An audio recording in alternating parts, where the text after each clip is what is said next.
UAE സ്വകാര്യ തൊഴിൽ മേഖലയിലെ ഏറ്റവും വലിയ പുരസ്കാരമായ എമിറേറ്റ്സ് ലേബർ മാർക്കറ്റ് അവാർഡിൽ ഏറ്റവും മികച്ച വിദഗ്ധ തൊഴിലാളിക്കുള്ള പുരസ്കാരം മലയാളിക്ക്. മാനേജ്മെന്റ് എക്സിക്യൂട്ടീവ് വിഭാഗങ്ങളിൽ ജോലി ചെയ്യുന്ന ആയിരക്കണക്കിന് അപേക്ഷകരിൽ നിന്ന് മാനവ വിഭവശേഷി മന്ത്രാലയത്തിന്റെ പുരസ്കാരത്തിന് അർഹനായത് കോഴിക്കോട് കുറ്റിച്ചിറ സ്വദേശി അനസ് കാദിയാരകം ആണ്. ആരോഗ്യമേഖലയിലെ ദീർഘകാല പ്രവർത്തനത്തിലൂടെ രാജ്യത്തിന്റെ തൊഴിൽ മേഖല ശക്തിപ്പെടുത്തിയതിനുള്ള ആദരവ് കൂടിയാണ് ഈ പുരസ്കാരം.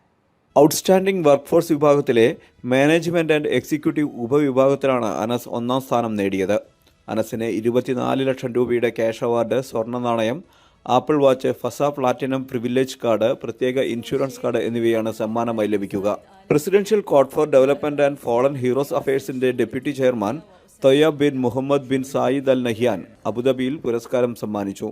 കോഴിക്കോട് കുറ്റിച്ചിറ സ്വദേശി അനസ് കാദിയാരകം ബുർജിൽ ഹോൾഡിംഗ്സിൽ റീജിയണൽ ഹ്യൂമൻ റിസോഴ്സ് മാനേജറായാണ് ഇപ്പോൾ ജോലി ചെയ്യുന്നത്. ബിസിനസ് അഡ്മിനിസ്ട്രേഷനിൽ ബിരുദാനന്തര ബിരുദധാരിയായ അനസ് 2009 UAEയിൽ എത്തുന്നത്. അബുദാബി LLH ഡേ കെയർ സെന്ററിൽ HR എക്സിക്യൂട്ടീവായിരുന്നു പ്രവാസ ജീവിതത്തിന്റെ തുടക്കം. പിന്നീടുള്ള 16 വർഷങ്ങളിൽ ആശുപത്രിയുടെ വിവിധ തസ്തികകളിൽ പ്രവർത്തിച്ചു. NTV Abu Dhabi.